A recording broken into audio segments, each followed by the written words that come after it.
발목 골절 후유장애 보상은 가능할까? 골절 보상 전문 손해사 정사가 직접 자세하게 알려드리도록 하겠습니다. 구독과 좋아요, 알림 설정은 저에게 힘이 됩니다. 아직 구독 전이시라면 꾹 눌러주세요. 우리들의 발목은 지면에 닿는 발가락부터 시작하여 발등, 뒤꿈치, 정강이 각 부분이 밀접하게 유기적으로 연결되어 있습니다. 발목은 걷거나 뛸 때 유연하게 움직일 수 있도록 중요한 역할을 이행하는 만큼 자주 부상을 입는 부위이기도 합니다.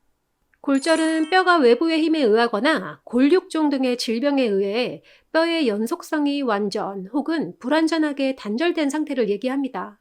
접질리면서 발목을 삐끗하게 된다면 며칠 동안 움직임을 자제하고 냉찜질, 온찜질 등으로 완쾌될 수도 있습니다.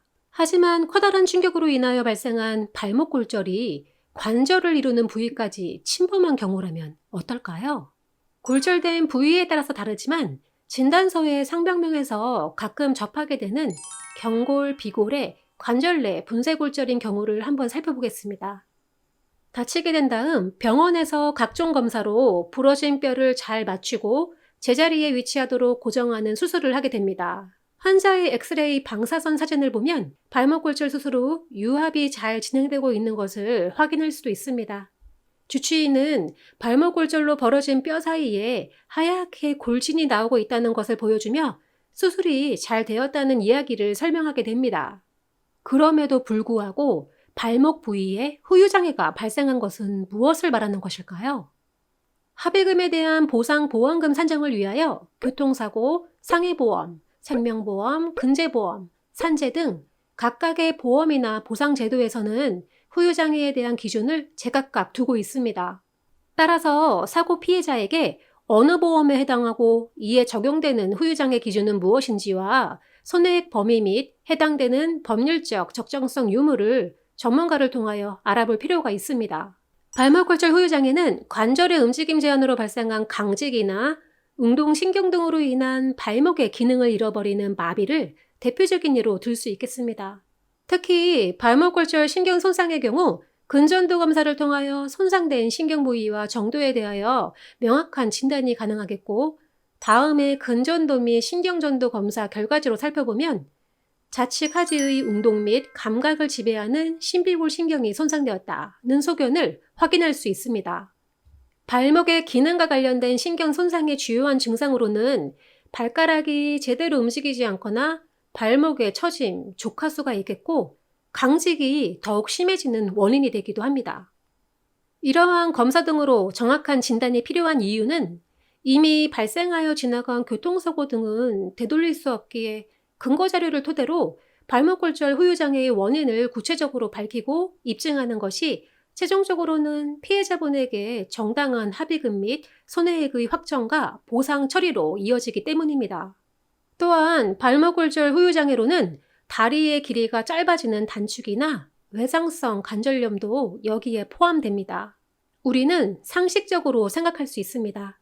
발목 골절로 인한 후유증은 부상의 정도와 적정한 운동 및 재활을 통한 회복, 그리고 사고 전 개인의 평소 건강 상태 및 체질적 요소인 나이, 당뇨병, 골다공증 등의 기저질환 여부 등에 따라서 많은 차이와 영향을 주게 된다는 것을 말입니다.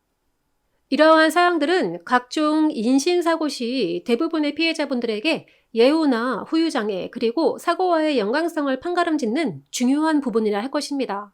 그렇다면 발목 골절 후유장애에 대한 판단을 위해서 피해자분은 언제까지 기다려야 할까요? 증상이 고정되었을 때 장애에 대한 감정 등을 받을 수 있으며 일반적으로 사고일로부터 6개월이 경과된 시점을 기준으로 하고 있으나 실무적으로는 이 기간보다는 긴 10개월 이후가 대부분이라 하겠고, 이는 교통사고 이전으로 100% 발목이 회복된 시기를 말하는 것은 아닙니다.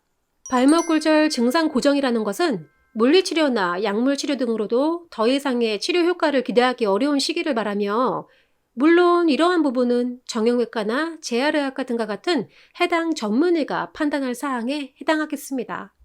전문의로부터 발목 골절 후유장애가 있다는 판단을 받았다고 해서 끝나는 것이 아니며 이러한 부분들을 객관적으로 증빙할 수 있는 자료가 필요하겠습니다.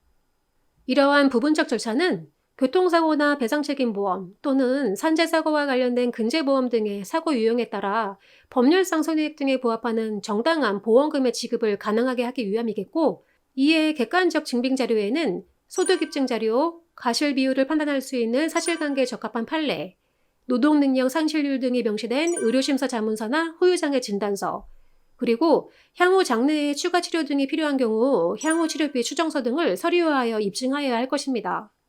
물론 이러한 사항들을 당사자 본인께서 진행하실 수 있겠지만 좀 더 명확하고 신속하게 처리하여 피해자분들의 권리 주장 및 의견을 진술하여 공정성의 침해를 방지하는 것이 저희와 같은 독립손해사정사의 역할 및 순기능에 해당한다 하겠습니다. 오늘은 발목골절 보상 시 도움이 될 만한 정보들을 얘기해 보았습니다. 다음번에 더욱 알찬 내용으로 찾아오겠습니다. 다음에 또 만나요.